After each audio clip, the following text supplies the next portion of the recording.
నీకెంత ధైర్యం ఉంటే అంత మాట అంటావు నువ్వు?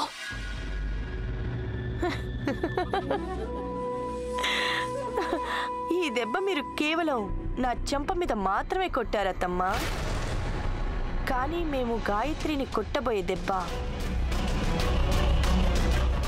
మీకు ఇంకా గాయత్రి మనసుకి తగులుతుంది. ఆజ్ఞాపించండి రాణా గారు.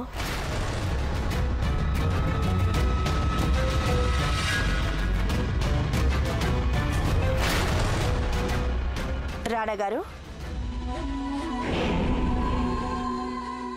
ఈ దాసిని మీ పాత తీర్థం తీసుకోమని ఆజ్ఞాపించండి.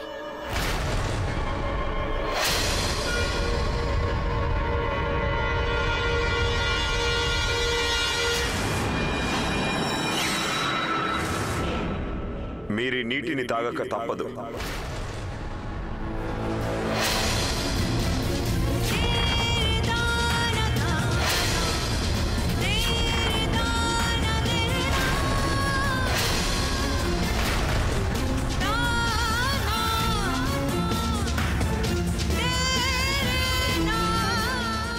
మీరీ నీటిని తాగక తప్పదు.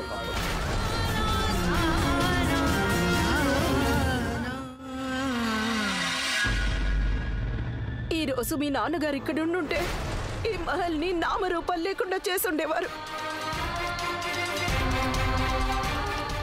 నువ్వు గోవింద్ సేఠ్ గారి కూతురువి, ఆయన ఆత్మాభిమానానివి. నేను ఆత్మాభిమానాన్ని కోల్పోనివ్వను.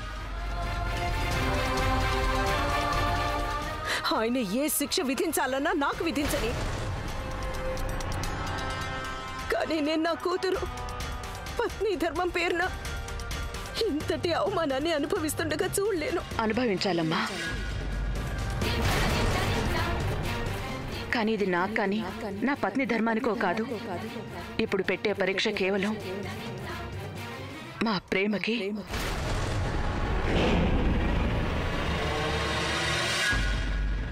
రాణా ఇంద్రవదన్ సింగ్ దేవ్ అలాగే గాయత్రిల ప్రేమకు ఇది పరీక్ష.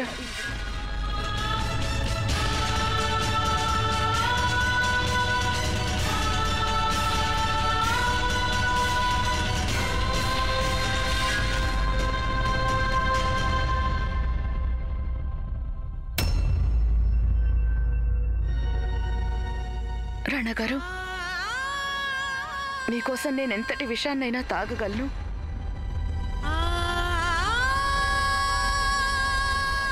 కానీ మన ప్రేమ అంత బలహీనమైందా? మీరు నన్ను విషం తాగనిస్తారా?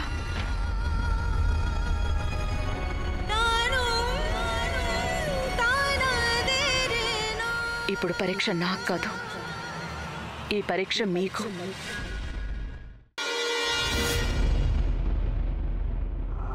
రాణా ఇంద్రవదన్ సింగ్ కొవ్వొత్తి లాంటి వాడు కాదు, ఉక్కు లాంటివాడు.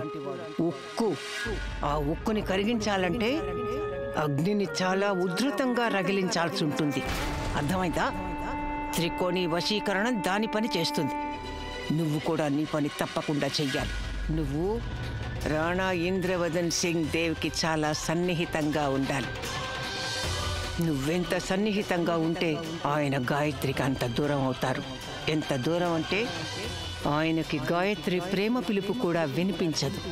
కానీ నువ్వు ఈ పని వెంటనే చేయాల్సి ఉంటుంది, వెంటనే. ఎందుకంటే మిగిలిన వాళ్ళకి అనుమానం కూడా కలగకూడదు మనం రాణా ఇంద్రవదన్ సింగ్ మీద వశీకరణం చేశామని. అర్థమైందా?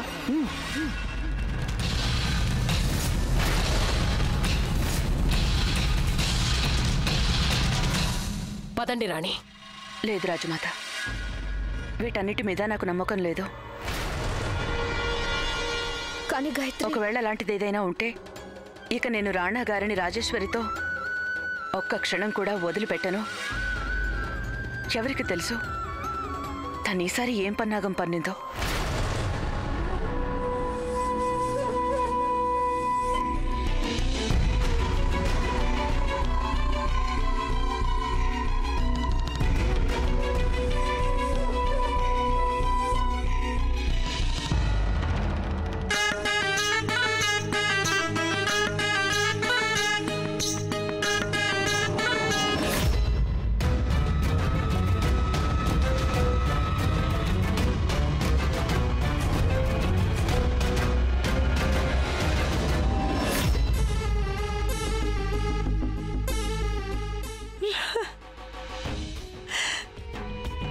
తాజ్మహల్ ఎంత పెద్దగా ఉంటుందో కదా.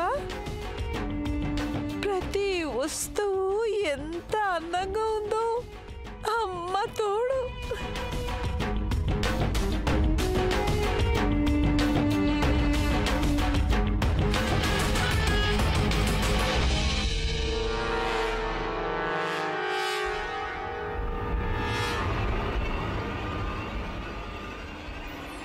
బహుశా రాకుమారి గారు తప్పుగా అనుకుంటున్నారేమో.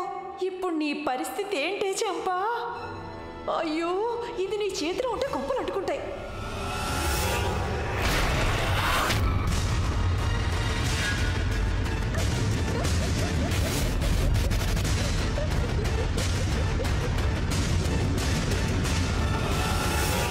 నీకెంత ధైర్యం ఉంటే మేము కింద పడితే నవ్వుతాం? నిన్ను మేము కోట గుమ్మానికి వేలాడదీస్తాం. రాణిగారు, ఓ రాణిగారు, నన్ను మన్నించండి.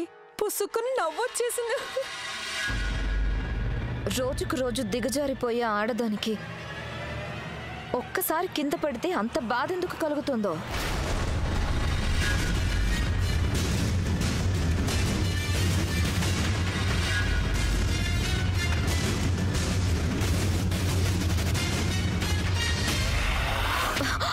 సారీ. అదేంటంటే తేలుని మచ్చుక చేసుకోవడానికి చేతిలో తీసుకున్నా, లేక మునిగిపోకుండా కాపాడడానికైనా అది కాటు వేయకుండా ఊరుకోదు.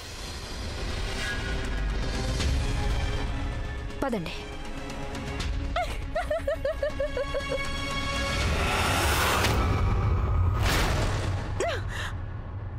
రాజేశ్వరి, నిన్ను ఏం చేసినా పాపం రాదు. ఇప్పుడు మేమే ఏదో ఒకటి చేసి చావాలి.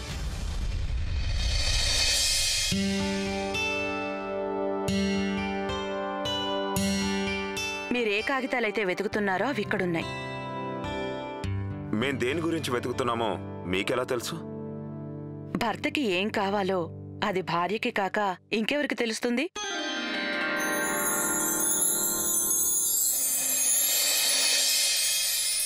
అయితే ఇప్పుడు చెప్పండి, మాకు క్షణం ఏం కావాలో. మాకేం కావాలంటే రోజు ఉదయం దాన్ని చూడకపోతే సూర్యుడు ఉదయించలేదనిపిస్తుంది. మేం కోరుకునేది ఏంటంటే దాన్ని చూడకపోతే మాకు ఉదయం ఉదయంలా అనిపించదు, సంధ్యా సమయం అందంగా కనిపించదు. ఒకవేళ తను మాకు తోడుగా లేకపోతే మాకసలు పని చేయాలనిపించదు.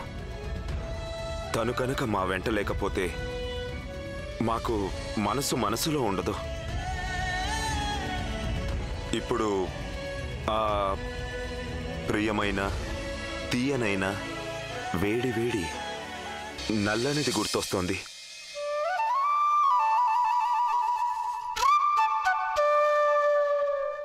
నీ కళ్ళతోటి నా కళ్ళలోకి చూస్తేనే చంద్రోదయం, నీ చూపుతోటి నన్ను తాకుతుంటే తనువంత సూర్యోదయం. ఇలాగే ఇలాగే మనం ఏకమయ్యే క్షణాలే కదా ఓవరం.